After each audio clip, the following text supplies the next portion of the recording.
કેમ છો વિદ્યાર્થી મિત્રો? આશા રાખું છું કે મજામાં હશો. તો આજે સેકન્ડ સેમેસ્ટરનું નવું ચેપ્ટર શરૂ કરવા જઈ રહ્યા છીએ. તો તમારા 6th standard Gujarati medium second સેમેસ્ટરનું પહેલું ચેપ્ટર એટલે કે આમ જોઈએ તો ટેક્સ્ટ બુક એટલે કે તમારી ચોપડીનું 9મું ચેપ્ટર છે સજીવો અને તેમની આસપાસ. સજીવોનો મતલબ ખબર છે, હલનચલન કરી શકે, શ્વાસ લઈ શકે, પોતાનો વિકાસ કરી શકે અને પોતાના જેવો બીજો જ સજીવ ઉત્પન્ન કરી શકે એને સજીવ કહેવાય, બરાબર ને? અને તેમની આસપાસનું વાતાવરણ, એમની આસપાસ જે બીજા સજીવો રહે છે એની સાથેનું અનુકૂલન એનું કેવું છે એ વિશે આપણે આ ચેપ્ટરમાં જોઈશું. હવે આપણે શરૂ કરીએ. તો મેં તમને સમજાવ્યું હતું લેક્ચરની અંદર એવી રીતે કે તમે કોઈ પણ જગ્યાએ ફરવા જાઓ છો, જેમ કે અત્યારે ગુજરાતમાં રહો છો તો ગુજરાતની બહાર કાશ્મીર ફરવા ગયા તમે, બરાબર? તો કાશ્મીરનું વાતાવરણ ઠંડુ હોય છે એટલે ત્યાં આગળ જોવા મળતા વૃક્ષો એકદમ અલગ પ્રકારના હોય જેવા અહીંયા જોવા મળે છે, બરાબર ને? ઓક, પાઇન, દેવદાર આ બધા ત્યાં આગળ જોવા મળે હિમાલયની નજીક ઠંડા પ્રદેશમાં.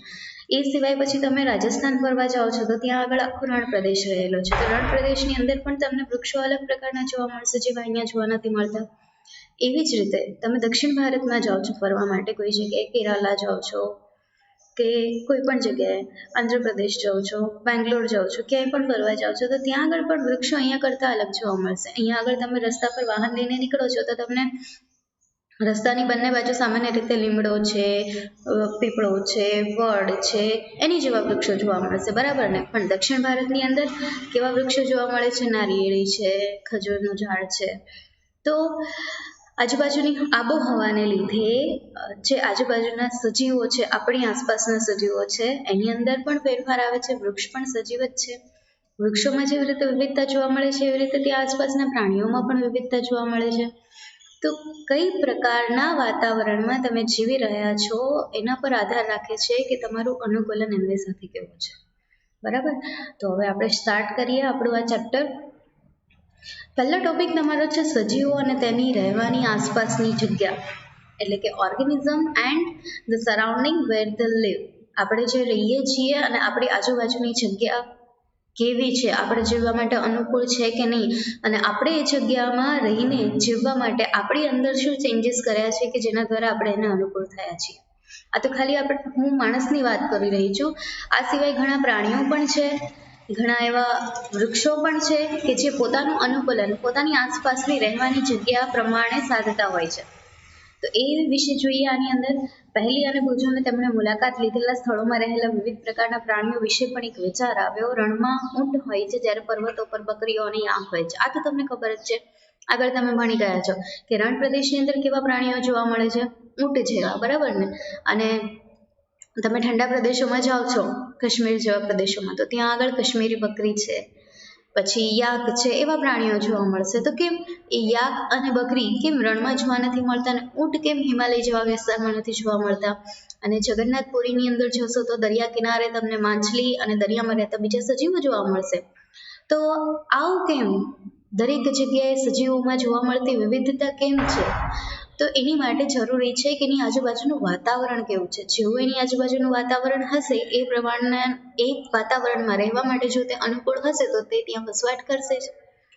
એનાથી વિરુદ્ધ આપણે એવું પણ કહી શકીએ કે જેવું વાતાવરણ એની આજુબાજુ છે એવું અનુકૂલન એ સાધી શકે તો એ ત્યાં આગળ જીવી શકે પ્રાણી, બરાબર ને? હજી વધારે સમજીએ આ વિશે કે જો રણ પ્રદેશની અંદર ઊંટ જ કેમ જોવા મળે છે, પાણીની અંદર માછલી જ કેમ જોવા મળે છે, અને કાશ્મીર ને હિમાલય સાઈડ પર્વતો પર ઠંડા પ્રદેશોની અંદર તમને યાક અને બકરી જ કેમ જોવા મળે છે?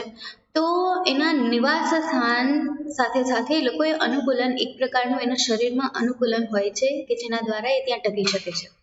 તો હવે એ અનુકૂલન શું છે, એની વિવિધતા શું છે? તો જો રણ પ્રદેશમાં રહેતું ઊંટ છે, મેં તમને સમજાવ્યું હતું કે ઊંટની અંદર કેવા કેવા લક્ષણો જોવા મળે છે કે ઊંટ છે એના પગની નીચે ગાદી હોય છે, બરાબર ને? એ ગાદી હોવાને લીધે ઊંટ છે રણ પ્રદેશમાં સરળતાથી ચાલી શકે છે. બકરીને ચાલવાનું કહો તો એ સરળતાથી ચાલી નહીં શકે. ઇવન આપણે પણ રણ પ્રદેશમાં સરળતાથી ચાલી નથી શકતા, કારણ કે ઊંટની જેમ આપણા બકરીના પગ નીચે વાઘ, ચિત્તા એ બધા પાસે પગની નીચે ગાદી નથી. માછલીને રણમાં પણ ના રાખી શકાય, કારણ કે રણમાં તરી થોડી શકાય. એટલા માટે ઊંટની અંદર ખાસ પ્રકારના એવા અનુકૂલનો છે જે રણ પ્રદેશ માટે છે. ઊંટ છે એ મળમૂત્રનો ઓછો ત્યાગ કરે છે, એનો પાણી શરીરમાં સંગ્રહી રાખવાની ક્ષમતા સારી છે, ખોરાકને પણ એ 15-15 દિવસ સુધી સંગ્રહી રાખે છે પોતાની ખૂંટ ઉપર. એના કારણે લાંબા સમય સુધી ખોરાક અને પાણી વિના પણ ચલાવી શકે છે. તો રણ પ્રદેશમાં તો પાણીની અછત જ હોય છે, તો એટલા માટે ઊંટ રણ પ્રદેશમાં રહેવા માટે અનુકૂલનો ધરાવે છે, એને લીધે ત્યાં રણ પ્રદેશમાં રહી શકે છે. એવી જ રીતે યાક છે, કાશ્મીરી બકરી છે, એના શરીર ઉપર ખૂબ જ વાળ જોવા મળે છે, ખૂબ જ રેસાઓ જોવા મળે છે, જે તેને ઠંડીથી રક્ષણ આપે છે. એટલા માટે ઠંડા પ્રદેશોમાં જોવા મળે છે. તેમજ માછલી, તો તમે દરિયાની અંદર જોયું હશે કે દરિયાનું પાણી કેવું હોય, ક્ષારવાળું પાણી હોય ને, તો ક્ષારવાળા પાણીની અંદર જે સજીવો રહી શકતા હોય, જેના અનુકૂલનો એમાં રહેવા માટે થયેલા હોય, એ ત્યાં જોવા મળશે. માછલીનું ઉદાહરણ લઈ લો તો માછલી છે એ શ્વસન કેવી રીતે કરે છે? આપણે જેમ હવામાંથી સીધો ઓક્સિજન લઈએ છીએ ને, એવી રીતે માછલી હવામાંથી સીધો ઓક્સિજન નથી લઈ શકતી. એને ઓક્સિજન લેવા માટે પાણીમાં ઓગળેલો ઓક્સિજન જોઈએ. તો પાણીમાં ઓગળેલો ઓક્સિજન તો જોઈએ, પાણીમાં રહેશે તો જ લઈ શકશે. બીજું, એની પાસે આપણી જેમ પગ પણ નથી કે ચાલીને એક જગ્યાએથી બીજી જગ્યાએ જઈ શકે. એને ચાલવા માટે, મતલબ એક જગ્યાએથી બીજી જગ્યાએ ફરવા માટે એની પૂંછડી અને એની ઝાલરનો ઉપયોગ કરે છે, મીન પક્ષીઓનો ઉપયોગ કરે છે. તો એ મીન પક્ષીઓ અને પૂંછડી જેવી રચના હોવાને લીધે એનું અનુકૂલન પાણીમાં રહેવા માટે જ બરાબર છે. માછલીને પોતે જે ડાયરેક્શનમાં, જે દિશામાં જઈ રહી હોય એ દિશા બદલવા માટે એની પૂંછડીની જરૂર પડે, બરાબર ને? તો આ બધા અનુકૂલનો એવું દર્શાવે છે કે માછલી માત્ર ને માત્ર પાણીમાં રહી શકે, એ જમીન પર ના વસવાટ કરી શકે. તો આવી વિવિધતા હોવાને લીધે દરેક સજીવ તેના આસપાસના વાતાવરણમાં અનુકૂલિત થઈને રહેતો હોય છે, જે આ ચેપ્ટરમાં સમજાવવામાં આવ્યું છે, બરાબર ને? આ આપણે ઓલરેડી ડિસ્કસ કર્યું હતું. આ ટેબલ તમારે હોમવર્કમાં બનાવવાનું રહેશે કે વિવિધ વિસ્તારોમાં જોવા મળતા પ્રાણીઓ, વનસ્પતિઓ અને અન્ય પદાર્થો, જેમ કે જંગલમાં કેવા પ્રાણીઓ રહી શકે, તો જંગલમાં વાઘ, સિંહ, ચિત્તો, દીપડો, પછી વાનર, અલગ અલગ પ્રકારના વાનર હોય, હરણ, આ બધા જંગલમાં રહેતા હોય. પર્વત પર, તો પર્વત ઉપર કોઈ કોઈ રહી શકે, ઘેટા આવે, બકરી આવે, યાક આવે, સ્પેશિયલી કાશ્મીરી બકરીને, એ બધા પર્વત પર રહેવાનું અનુકૂલનો ધરાવે છે. પછી છે રણમાં, રણ પ્રદેશમાં ઊંટ રહી શકે. પછી રણ પ્રદેશમાં વસવાટ કરતા ઉંદરો પણ હોય, તો આવા ઘણા પ્રાણીઓ રણમાં પણ રહી શકે. દરિયામાં માછલી છે, પછી માછલી જેવા બીજા પણ પ્રાણીઓ છે, માછલીઓની પણ વિવિધ જાતિઓ છે, તો એ દરિયામાં રહી શકે. અને બીજા કોઈ પદાર્થો જે તમને અલગ અલગ જગ્યાએ જોવા મળે છે, તો એ આ કોષ્ટકની અંદર એ પૂર્ણ કરશો તો તમને ખ્યાલ આવશે કે દરેક અલગ અલગ વાતાવરણમાં રહેતી સજીવ સૃષ્ટિ એ એકબીજાથી કેટલી વિવિધતા ધરાવે છે અને પોતાના વાતાવરણમાં રહેવા માટેના કેટલા અનુકૂલનો ધરાવે છે, એ તમને સ્પષ્ટ થશે. માછલી અને ઊંટ વિશે તો જાણી લીધું. બકરી અને યાક વિશે પણ મેં તમને કીધું કે કઈ પ્રકારના અનુકૂલનો પોતાના નિવાસ સ્થાન સાથે અનુકૂળ થઈને રહેવા માટે ધરાવે છે. તો અનુકૂલનો છે શું? તો વિવિધ પ્રકારના સજીવોમાં આપણને એવું જોવા મળે કે એ જે વિસ્તારની અંદર રહેતા હોય ત્યાંનું એક લક્ષણ ધરાવતા હોય છે. આવા ચોક્કસ લક્ષણો કે આદતોની હાજરી કે જેના લીધે પ્રાણીઓ કે વનસ્પતિને તેમના વિસ્તારમાં જીવવામાં મદદરૂપ થાય. જે લક્ષણો એ ધરાવે છે, એ જે વિસ્તારમાં રહે છે એમાં સરળતાથી રહેવા માટે એ લક્ષણો ઉપયોગી થાય, તો એ લક્ષણોને એના અનુકૂલન કહેવાય. તો વિવિધ પ્રાણીઓ પોતાના વિવિધ વિસ્તારને લઈને અનુકૂલિત થયેલા હોય એટલે એ વિસ્તારમાં જીવી શકતા હોય, અને જે વિસ્તારમાં પ્રાણીઓ જીવન જીવતા હોય અને એનું નિવાસસ્થાન કહેવાય. તમે તમારા ઘરમાં જીવો છો તો એ ઘર એ તમારું નિવાસસ્થાન છે. માછલી દરિયામાં જીવે છે તો દરિયો માછલીનું નિવાસસ્થાન છે. ઊંટ રણમાં રહે છે તો રણ ઊંટનું નિવાસસ્થાન છે. વાઘ, ચિત્તો, દીપડો જંગલમાં રહે છે તો જંગલ એનું નિવાસસ્થાન છે, બરાબર ને? તો નિવાસસ્થાન અનુકૂલન એ શું છે એ તમને આ લેક્ચરમાં ખબર પડી ગઈ, બરાબર ને? હવે બીજી વસ્તુ જોઈએ કે ભૂનિવાસ એટલે શું? તો જમીન ઉપર રહેતા પ્રાણીઓ અને વનસ્પતિઓ, કારણ કે એ જમીન ઉપર રહે છે તો જમીન એટલે ભૂ અને નિવાસ એટલે જમીન પર રહેવું. તો એ બધા પ્રાણીઓ જે પણ જમીન ઉપર રહે છે એ બધાને ભૂનિવાસમાં રહેલા છે એવું કહી શકાય, બરાબર ને?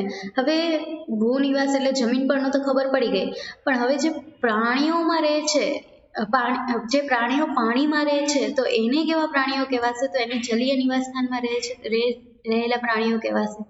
બરાબર ને? તો ભૂ નિવાસસ્થાન, જલીય નિવાસસ્થાન એ વિશે તમને ખબર પડી ગઈ. પછી જે જૈવિક ઘટકો અને અજૈવિક ઘટકો એટલે શું?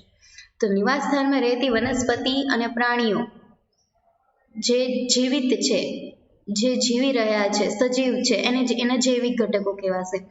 અને નિવાસસ્થાનમાં જોવા મળતી નિર્જીવ વસ્તુઓ જેમ કે ખોરાક છે, ભૂમિ છે, હવા છે, એ બધા ત્યાંના અજૈવિક ઘટકો, મતલબ નિર્જીવ વસ્તુઓ છે જે નિવાસસ્થાનમાં રહેલી, અને એના અજૈવિક ઘટકો કહેવાય. બરાબર ને?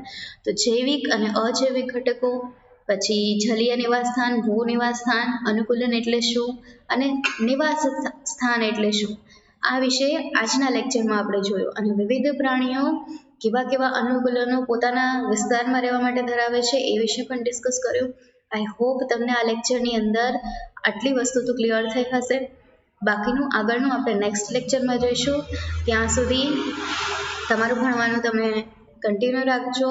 મહેરબાની કરીને લેક્ચર્સ મિસ નહીં કરતા અને બહાર નીકળવાનું ટાળજો. અત્યારે પરિસ્થિતિ ખૂબ જ ગંભીર થઈ રહી છે કોરોનાની, તો બને એટલું ધ્યાન રાખજો. સ્વસ્થ રહો અને મસ્ત રહો. નેક્સ્ટ વિડીયો સાથે મળીએ. ત્યાં સુધી bye and have a nice day.